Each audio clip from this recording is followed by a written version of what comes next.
Guys, একটা অনেক বড় বিপদ থেকে বেঁচে গেলাম। যদিও বা আমার লাইফে ফার্স্ট টাইম এটা অ্যাক্সিডেন্ট। আমার টোটাল আমার আমার লাইফে বাইক চালাচ্ছি প্রায় 24-25 বছর থেকে। আজকে ফার্স্ট টাইম আমি পড়ে গেলাম। যাই হোক, আল্লাহর অশেষ মেহেরবানিতে আমি বেঁচে গেছি, তেমন কোনো ক্ষতি হয়নি। যদিও বা লোকাল রাস্তায় ছিলাম, হেলমেট টেলমেট তেমন কিছু ছিল না, সেফটি গিয়ারও ছিল না। এই যে এই বাইকটা ছিল আমার বাইকটা বিক্রি করে দিয়েছি, আপনারা জানেন। এটাতেই করে পড়ে গেলাম।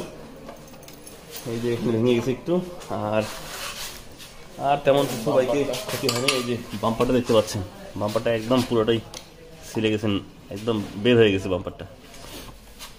আর আমার যা অবস্থা সেটা হচ্ছে, এই যে এখানে একটু ব্লিডিং হচ্ছে, এখানে হালকা, আর হাতের মধ্যে একটু, এই হাতে ডান হাতে একটু, এই যেখানে একটু ছিলে গেছে।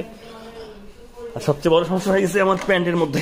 এই যে প্যান্ট পুরো রক্ত বের হয়ে গেছে। ও মাই গড, প্যান্ট ছিলে গেছে। আর এখানে এই যে জুতার মধ্যেও ছিলে গেছে, এখান থেকে রক্ত বেরোচ্ছে একটু। আর যাই হোক, আল্লাহর অশেষ মেহেরবানি যে বড় বিপদ থেকে বেঁচে গেছি।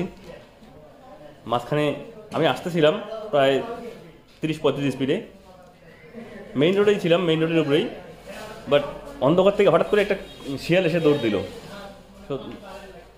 সো আর ওখানে ব্রেক করার মতো সেরকম পরিস্থিতি ছিল না, চাকার সামনেই এসে পড়ে গেছে। আর ছোটো গাড়ি, বড় গাড়ি হলে হয়তো বা বেঁচে যেতাম, বাট ছোটো গাড়িতে আপনারা জানেন ব্রেক করতে করতেই অনেক দূরেই চলে যায়।